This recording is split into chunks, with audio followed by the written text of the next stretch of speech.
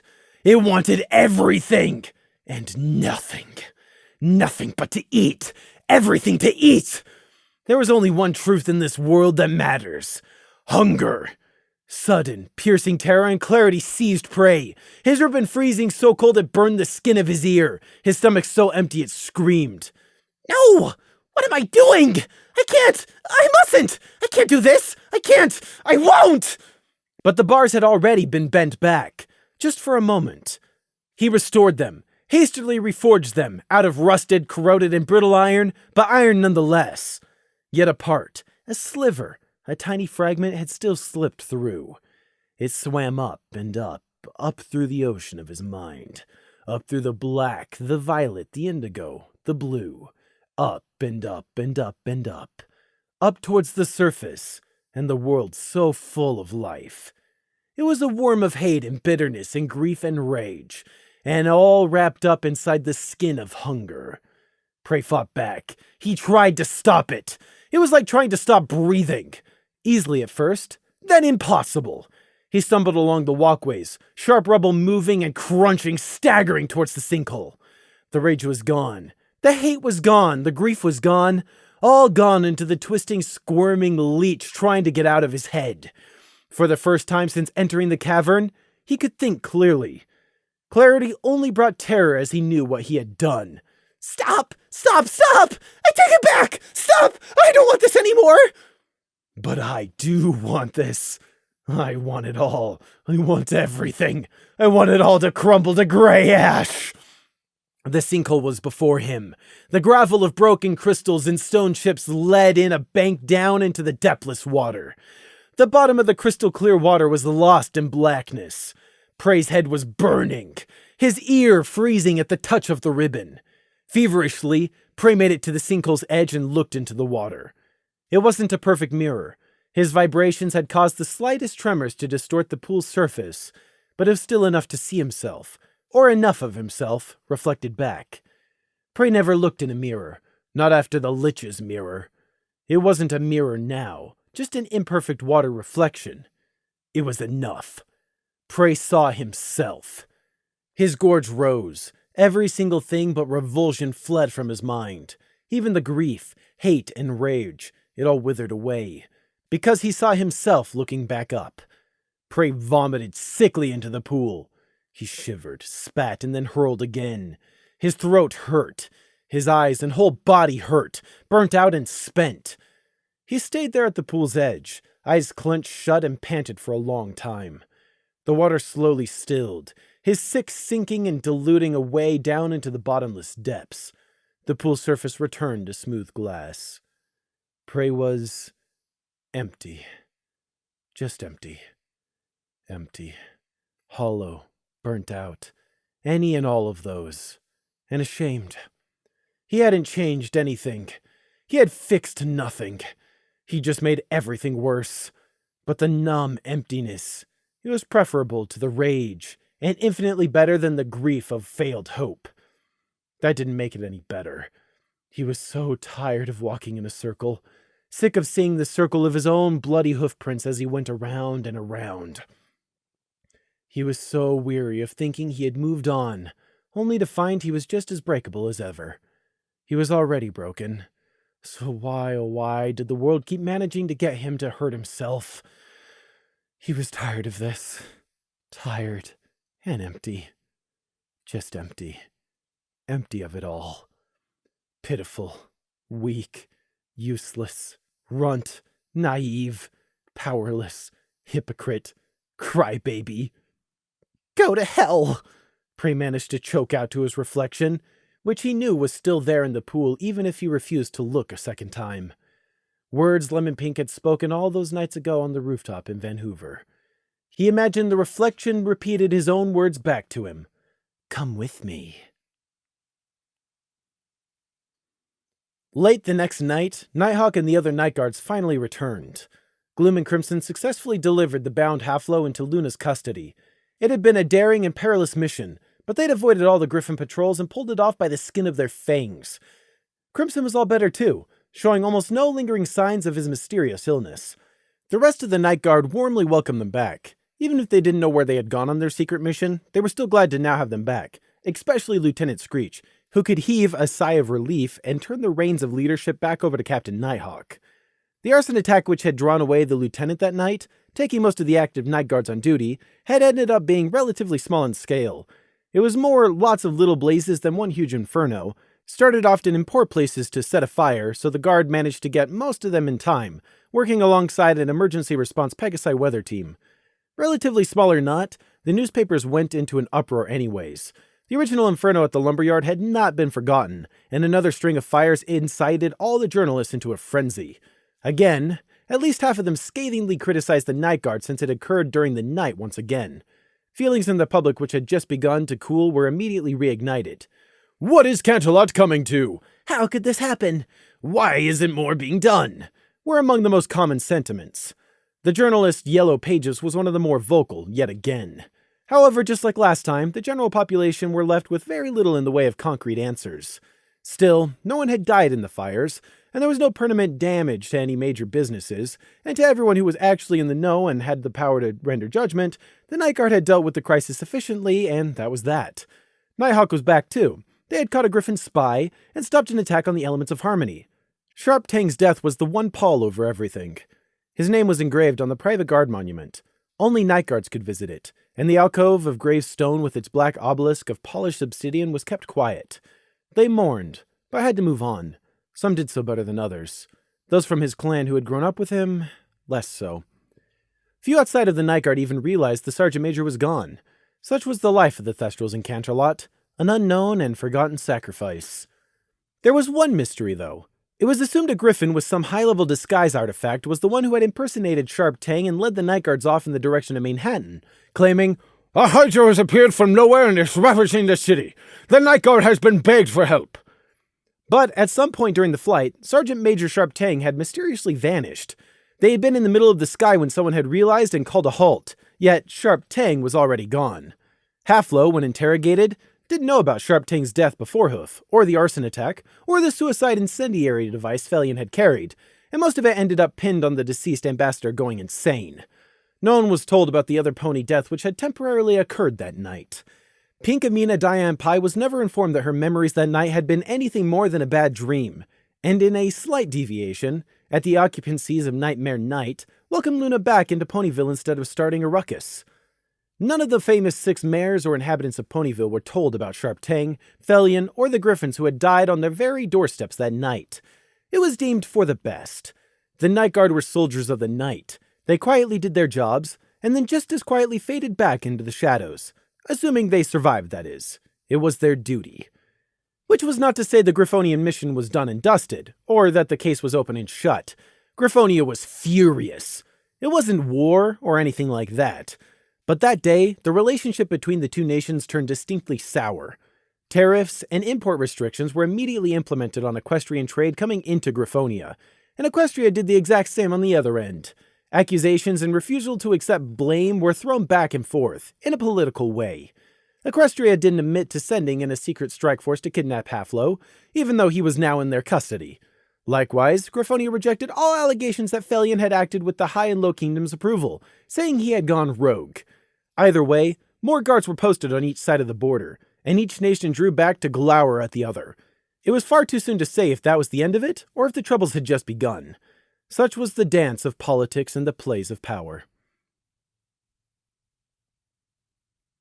There was just one other thing. Princess Celestia quietly requested the elements of harmony return to Canterlot for safekeeping, just as a precaution. Her student wasn't even informed of the very near theft as the reason why, just that it was for the best. It was just a small thing, a sensible precaution, a footnote really, but one which the impact it caused would not be seen until much later. Small things, big things, consequences. The 6 element bearers never really thought to question if there had ever been a deeper reason for the recall. It just didn't seem important to them. Sometimes you're not the main character in your own story. Sometimes you're nothing but a side character to someone else's success. End of Arc 5.